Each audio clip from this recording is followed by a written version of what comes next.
avec Nicolas Canteloup. C'est presque de l'info, c'est la revue de presque de Nicolas Canteloup. Et c'est notre ami Nikos qui est avec nous dans le train aujourd'hui, non? Non, on est encore dans le studio, on est encore dans le train. Oui, c'est Jean-Pierre Elkabbach, l'inventeur de l'interview en train et en doudoune, sans manche. Et oui, je fais des efforts vestimentaires comme Danny Cohn-Bendit qui met plus de t-shirt blanc sous sa chemise. C'est une vraie nouveauté. Alors, Manuel Valls, attendez, je suis avec Manuel Valls. Nous sommes en pleine interview. Manuel Valls, je vous le dis, il y a Henri Guénaud qui bouge sur son siège, qui est impatient, ça veut dire qu'il est encore vivant, c'est bon signe. Je lui laisse la parole, il veut vous pas. Non, monsieur Elkabbach. Non, on ne peut pas transformer cette interview en plan A3. On ne peut pas transformer un débat comme cela en spectacle. On ne peut pas transformer un spectacle en parodie. On ne peut pas me couper le sifflet alors que je ne suis même pas au courant et que je ne suis même pas venu. Ouais, c'est ça. Donc on ne peut pas, on ne peut pas vous garder plus longtemps. À vos gelées. Nikos, on accueille maintenant Nikos, que j'ai annoncé trop tôt. Salut Lou, salut Joulaï, salut Natacha, Valérie Darmon est là, j'aime Morandini. Bien sûr, tout le monde est là, Dany est là. Salut à toute la team d'Europe 1, toutes nos formidables équipes qui sont sur le pont, à la gare. Oui, on est sur le pont du quai de la gare. La news de la night, c'est bien sûr la lettre de Nicolas Sarkozy, qui bizarrement a choisi le Figaro pour s'exprimer, pas Mediapart. En général, quand il est dans Mediapart, il n'a pas fait exprès. Vous connaissez la devise du Figaro, Natacha la connaît, oui, bien sûr, on la connaît cette devise. Il n'est point d'éloge flatteur sans liberté de dire du bien de Sarkozy. On est heureux d'être là, à la gare, même si on a une angoisse. Oui, déjà qu'au Mercato, on vient de perdre Laurent Ruquier. On a une angoisse, c'est la peur que la SNCF, pardonnez-nous, nous pique Julie. Julie, l'horloge la plus précise au monde, elle serait au top pour annoncer les départs. Ne nous quitte pas, Julie, je te le dis droit dans les yeux. Allez, tout de suite, les title of the news of the train. Délocalisation. Aujourd'hui, Europe 1 invente la plus courte délocalisation du monde. Avant, on allait à Marseille, à New York. Maintenant, on passe du 8e au 12e arrondissement. C'est dingue. Remarquez, il existe encore une délocalisation plus courte, celle de Laurent Ruquier qui se délocalise d'une rue. Rue Bayard. Enchaînons. Délocalisation et cette question qui se pose, est-ce qu'on peut baisser un petit peu la musique, j'en ai plein la tête. Oui, c'est les réglages du train, ils sont toujours très moyens. Délocalisation et cette question qui se pose, pourquoi la gare de Lyon et pas la gare du Nord? Eh bien, tout simplement, chers auditeurs, parce qu'à la gare du Nord, on se serait fait dépouiller par une bande de jeunes. C'est ça, ouais. On n'est pas con. Remarquez, on dit toujours dépouiller par une bande de jeunes, mais on peut aussi se faire dépouiller par une bande de vieux. Ben si, regardez, RTL, nous ont piqué Ruquier. Ça va mieux. Oula. Allez, bien sûr, hein, Cyril, je vois que la direction commence à rire bleu, rire jaune. On change de sujet, bien sûr. On va parler du départ de Laurent Ruquier. Notre ami, notre frère qui nous quitte. Et oui, il est partout, toutes les 9 affiches, il est là, souriant. Il est sur toutes les affiches du train Europe 1. Il sourit parce qu'il savait déjà qu'il partait. Notre ami, notre frère nous quitte, Laurent Ruquier. Lolo va remplacer Philippe Bouvard, le mythique animateur des grosses têtes. Et miracle, si la bande de Laurent Ruquier le suit, tenez-vous bien, Stevie Boulet va devenir une grosse tête. Fonce Stevie, c'est une occasion inespérée. Oh, les vaches. Allez, on change de sujet.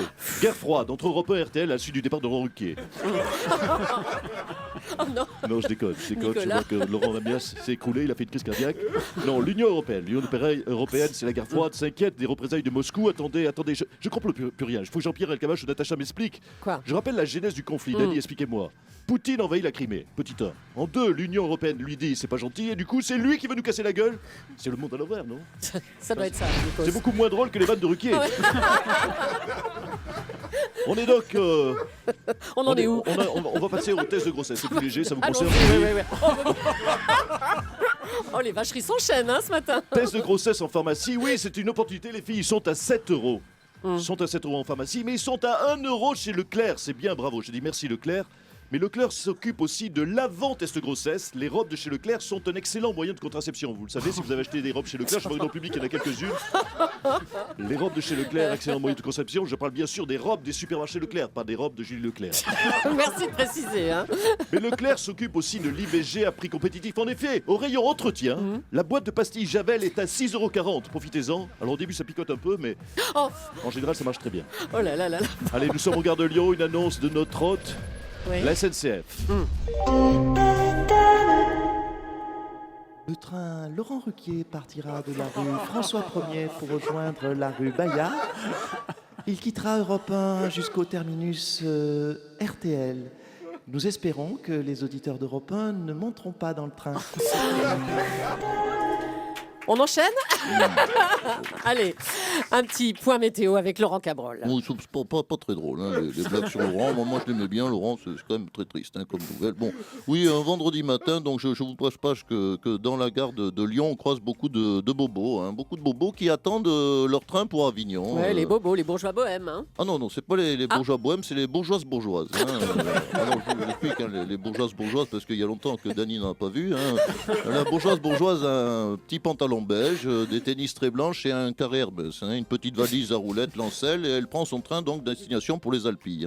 Hein. À ne pas confondre la bobo, hein, la bourgeoise bohème, avec la beau très beau. Hein. La beau très beau. Oui, la beau très beau, c'est la bourgeoise très bourgeoise. Hein, qui elle va pas dans les Alpilles, elle va carrément dans le Luberon, hein, au cœur du réacteur. Alors rassurez-vous, amis pauvres qui êtes venus ce matin, hein, vous êtes mangés, il va faire un temps de merde sur Avignon et dans le Luberon, 13 degrés de la flotte, donc tout va bien, la vie est belle. Alors Laurent, un petit mot de cette magnifique gare de Lyon quand même. Hein. Oui, alors une gare avec de l'architecture très très belle, hein, notamment grâce à sa tour horloge. Un tour horloge qui date de 1847, hein, soit 2 ans avant une autre horloge très connue, Julie d'Europe 1. Merci les oui, mecs. non, mais, écoutez, merci non, les mais moi je garçons. m'en fous, hein, Jean-Marc peut le mettre sur son site, moi je m'en fous, je balance sur tout le monde. Hein. Fallait pas me contredire en début de semaine avec la pollution sur les Chinois, m'a fermé le caquet, hein, Thomas s'en souvient, moi j'ai un petit peu en travers de la gorge. Merci Laurent Cabrol. Et puis on va recevoir une personnalité politique qui aime beaucoup la gare de Lyon. C'est Dominique Strauss-Kahn. Oula, vous aimez cette gare, monsieur Strauss-Kahn? Oui, j'aime surtout être assis à côté de Natacha Polony. Écoutez, Qu'est-ce que vous aimez alors à la gare? j'aime la gare de Lyon, Jules Leclerc. Notamment son célèbre restaurant, le Train Bleu. Le train bleu, oui, bien sûr. Oui, le Train Bleu qui me rappelle d'ailleurs un des clubs de la Saumur, qui s'appelait non pas le Train Bleu, mais l'arrière-train bleu. Oh, vraiment. C'était un club, vous l'avez compris, l'arrière-train bleu pour les amateurs de fessées. Oui, bah écoutez, on va en rester là, monsieur Strauss-Kahn. Même Merci. Dany a compris. Oui, merci d'être passé. Oh, bah oui, c'était pas dur à comprendre en même temps. Hein.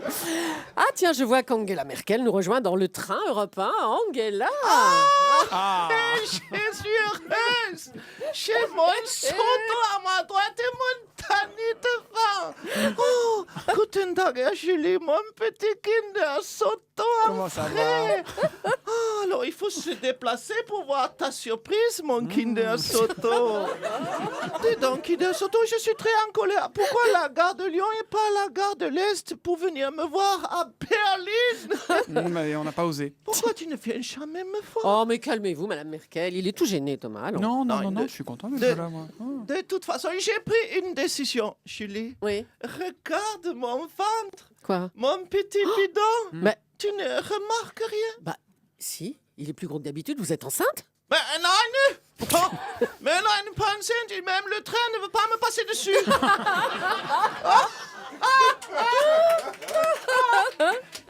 Autodérision, chérie. Je m'en claque la cellulite. Oh, j'ai une ceinture d'explosifs sur moi. C'est la première fois que je suis une bombe. Je m'en claque la peau d'orange. Oh non, ça va, allez. Je lève ceinture d'explosifs pour détourner le train d'Europe 1. Ah, vous voulez détourner le train Europe 1? Comme l'avion de la Malaysian Airlines. Ah ben. Direction Stuttgart. Où je vivrai d'amour et de saucisses fraîches avec mon Kinder Soto et mon Dany Cohn-Bendit qui me fait le clin d'œil. Bon week-end à tous les Ouais, trois, alors. Hein. Dany parle allemand, vaut peut-être mieux commencer avec lui. Je ferai les préliminaires avec Dany. Allez, un petit mot de politique quand même. Hier, Nicolas Sarkozy a publié une lettre aux Français. Tout de suite, on va en écouter un extrait. J'attends que Dany Cohn-Bendit ait fini de cracher. Ah, on sait tout ce matin. Hein. Mon petit pays chéri, je vais mourir. Oh là, J'ai pas une musique triste à la technique quand même. musique triste. Mon petit pays chéri, je vais mourir. Le dictateur est-allemand François Hollande veut ma mort. Oh là. Avec ses bâtards de juges Oh là de là, Bordeaux. non, recommencez pas, monsieur Sarkozy. Tout le monde admet que vous y allez un peu fort hein, dans cette lettre. Oh, je suis blessé. Vous ne pouvez pas savoir. Par ces écoutes, je suis sidéré. Je suis affecté. Oui, j'ai mal à ma France. Vous savez quoi? J'ai envie de monter dans le premier train et de partir pour Bali, pour Miami, pour quoi? En train. Pourquoi ils font plus ces destinations à la SNCF? Vraiment, depuis que je suis plus, on peut voir, même la SNCF part en sucette. Hein. Monsieur Sarkozy, il y a une avalanche de réactions à gauche. Hein. Vous comparez la France à l'Allemagne de l'Est. Vous dites qu'on se croirait dans le film La vie des autres. Ouais, mais vous, non, mais la vie des autres, vous doutez bien que c'est pas moi qui ai écrit cette lettre, la vie des autres, c'est un film certes, allemand. oui. Moi, c'est Guénaud qui m'a écrit le discours. Moi, le seul film allemand que j'ai vu, c'est La Grande Vadrouille avec De Funès. Hein. Qu'est-ce que vous voulez que je... Oh, mon petit Playmobil, c'est pas très gentil de dire du mal de l'Allemagne de l'Est. C'est joli, l'Allemagne de l'Est. Il y a Leipzig, Magdebourg, Neubrandebourg, Schilken-Funten, Graftenbund, Ichtendorf.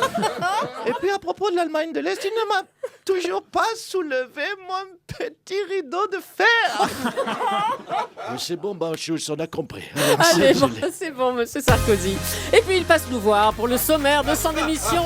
C'est Jean-Marc Morandini. Oui, Julie. Aujourd'hui, dans le numéro 8 millième, 8544 000, on s'en fout du chiffre, il y en a beaucoup, du grand direct des médias, nous reviendrons sur cette émission. Que va faire Philippe Bouvard après les grosses têtes? Alors, que va devenir Philippe Bouvard? Va-t-il animer les enjeux interréalité sur NSJ12? Va-t-il creuser un peu plus le déficit de la sécurité sociale de 12 milliards en s'inscrivant à la retraite? Ah mais si, il a quand même cotisé pendant 120 ans. Et puis cette question, Laurent Ruquier n'est-il pas trop jeune pour entrer dans une maison de retraite rue Bayard? Toutes les questions et aucune réponse bien sûr. C'est Laurent Ruquier. Merci, bravo, Bravo à Nicolas. Canteloup. Et bravo à ces trois auteurs, hein, Philippe Cavrivière, Laurent Vassilian et Arnaud Demanche.